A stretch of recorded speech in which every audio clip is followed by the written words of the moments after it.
Good morning, everyone, and welcome to episode 16 of the Off Camber podcast. This is TC, and gee whiz, it's been a long break. It feels like it's always when you have a week off of F1, you're like, holy shit, can we get going again? And F1 is like, yep, welcome back. We got another triple fucking header. So super keen for the next 3 weeks. We're going to be jam-packed with episodes. Had a good little break. This is morning of Friday before Imola. So it will be out after the first two practices. But it's good. That's ripe in time, ready for the race weekend. All right. Everyone's into it now. The build-ups happened, and we can have a good yarn about it. So very keen to get into this one. And always when there's a break in F1, there's something that just keeps us coming back. And this week has been no different. So as usual, we're going to talk about the race itself first. We'll give our predictions, and then we will come back and have a little bit of a ramble at the end, talk some shit. So that way, if you're here for the predictions, don't worry, we'll get that out of the way first, and then we'll ramble on a bit later, all right?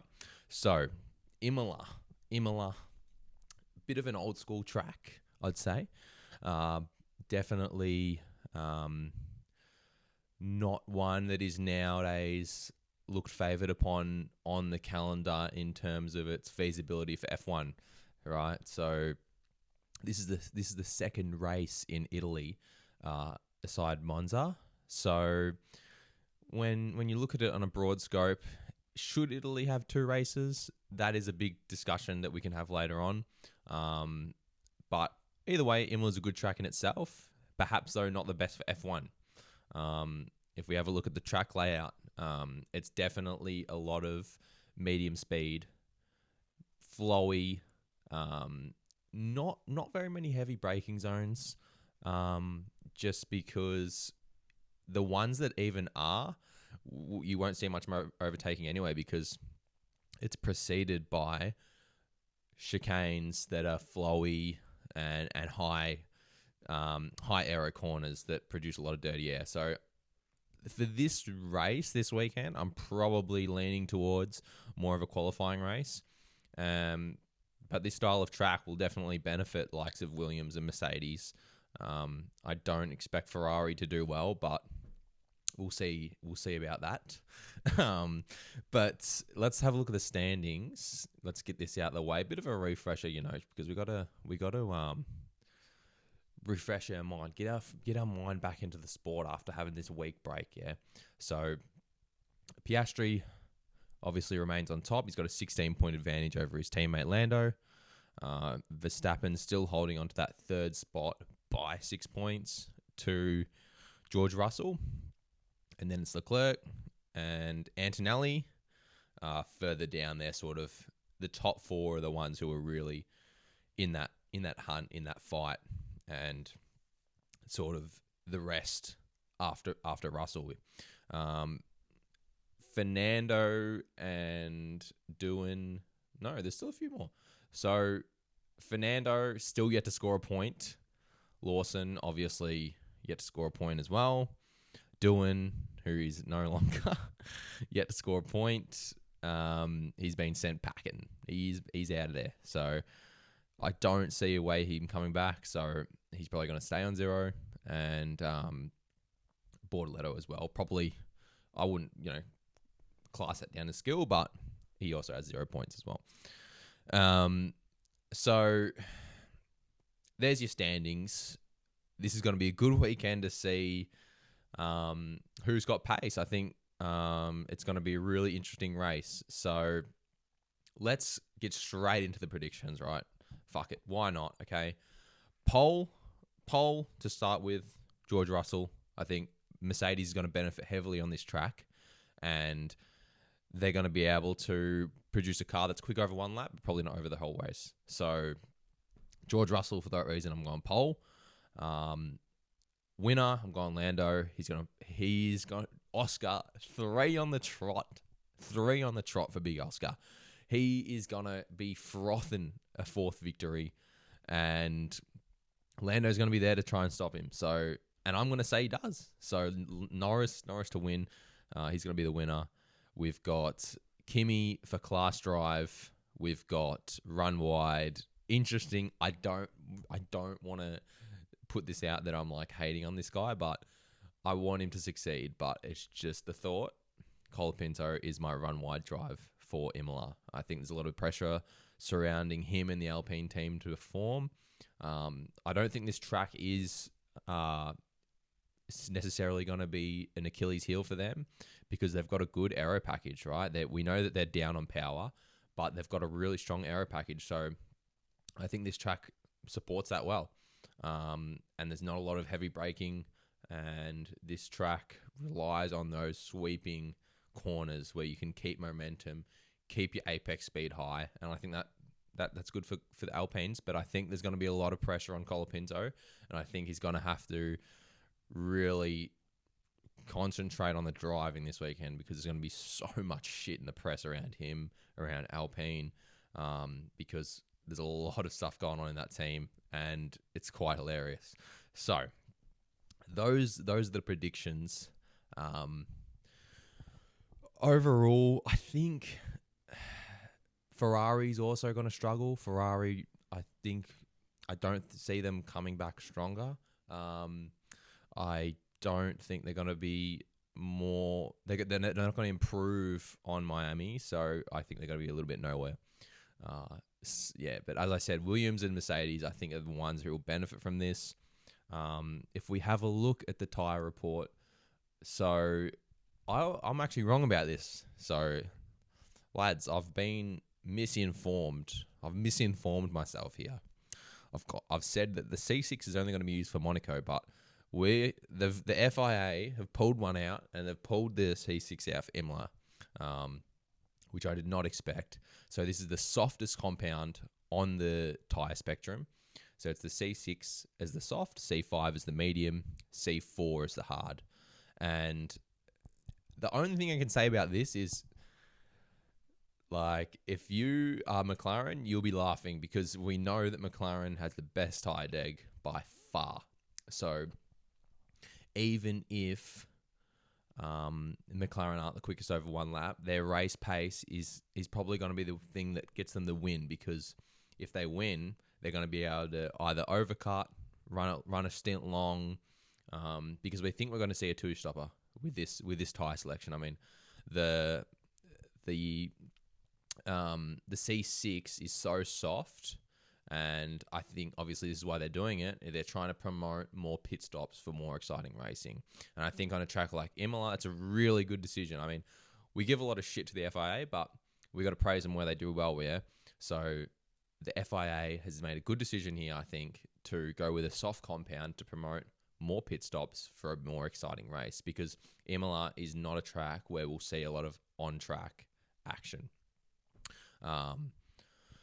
So good choice on tyres there. And it'll be interesting to see if the tyres even hold out over one lap, because this is a completely new tyre, where this is an extra tyre for this year. So it's going to be very exciting to see. So I'm going to be very keen to see what happens here. Aston Martin, I don't think are going to be doing shit. Same as the Racing Bulls, will be nowhere. Who else? Williams, I said, will be good. Ferrari will be nowhere. Who else? Sauber, nowhere. I think it's going to be like a top-heavy race. You know, we have those McLaren, Mercedes, Verstappen. I mean, Tsunoda, I was close to leaning to class drive because Tsunoda does have a good track record on this track.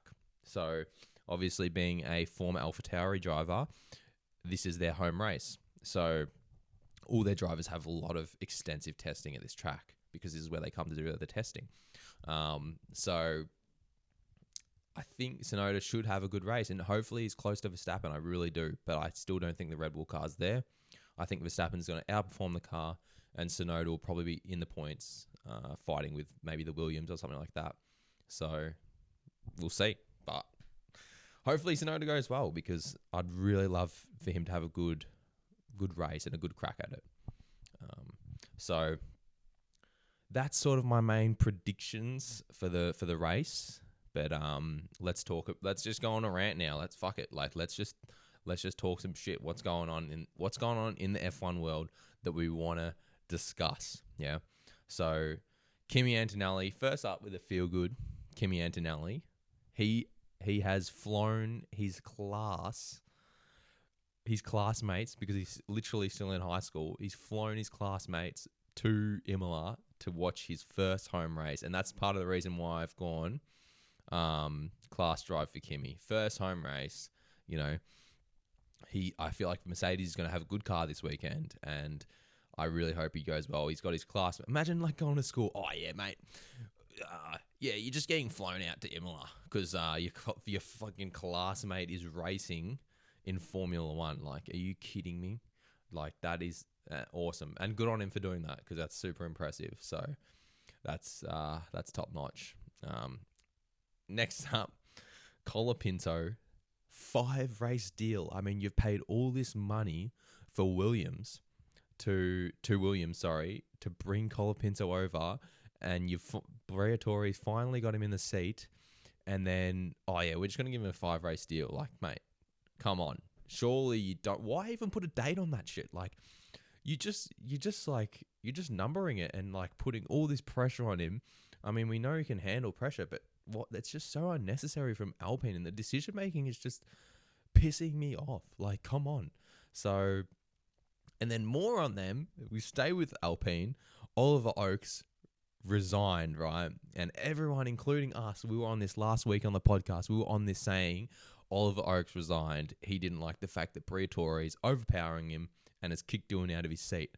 Well, turns out in the news this week, his brother is arrested for laundering with the boys in Russia, the Mazepins, for he got arrested, and Ollie Oakes is in Dubai, has fled to Dubai apparently. So I can't comment on the details. I don't know the details. I'm not going to try and speculate. I'm not going to say any point of views on what he's done or anything like that. This is what I've read. So I'm not trying to have a take or stance on it, but all that I will say is, maybe that changes things with the Oliver Oakes resignation. So hopefully everyone's clean. I don't condone all that shit, obviously, but hopefully everyone's all good. Everyone's doing the right things. But does that change Ollie Oakes' resignation? Maybe no. Yeah, nah. Probably does. So that's very, very intriguing. Next up, we have Verstappen doing a private test at the Nürburgring on the Nordschleife circuit, and supposedly breaking his driver's record. He was in a Ferrari 296 GT3, which was a DTM car, I believe, and he did it under Franz Herrmann. So Franz Herrmann broke the record, and honestly, with how Max Verstappen is, I'm not surprised, mate. Like, he is such a gun. There's probably nothing he can't drive, and I think it's really good that someone of his caliber is willing to step out into other disciplines like sim racing. He's got his own race team, obviously. That's the car he drove, and I honestly reckon, like, mate, good on you. Like, you're top of the class in F1. You're probably regarded as the best driver in the world currently, and you're stepping in and you're saying, these cars aren't. This is something I want to compete in, and I rate that. Like, that's mad. Like, so good on him for doing that. Like, really, awesome stuff there. McLaren,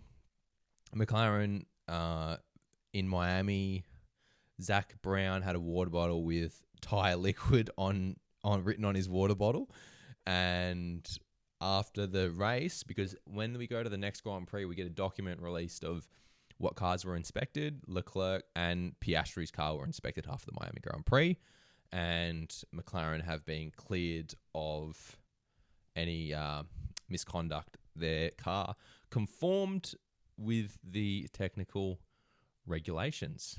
So good on McLaren for that. And I have just, holy shit. Oh, well, we'll just roll with it. My fucking lights have just disappeared. All good. So next up, Christian Horner rumors. I mean, I don't make anything of this, but I will let people know about it because this is what I've been seeing. Christian Horner potentially getting forced out of Red Bull, which I think is bullshit. I mean, he's been there the whole time, so I don't see why he would be going anywhere. So I don't think there's anything to make of that, but that has been things that have been circling around, and that's something that I've been seeing. So there's that, but I don't think there's anything, literally nothing to make of that. What else have I got?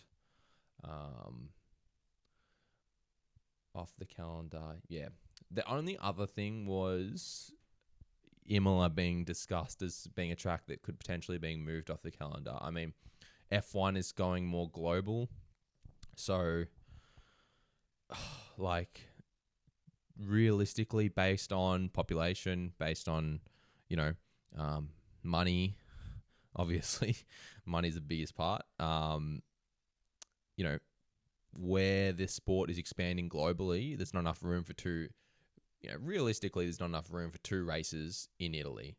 And although we love going to Imola, we love old school tracks, it's probably going to be replaced by some shithouse street circuit in God knows where. So that's probably inevitable. I don't mind them taking the track away from Italy because I agree that Italy doesn't need two races. I mean, Monza is enough for them, but I just hope they replace it with something that is not a total piece of shit. So we'll find that out in time, I guess. But I think it will be off the calendar. So we'll see. But yeah, so that's pretty much all that's been going on. Anything else I want to add about the Grand Prix this weekend?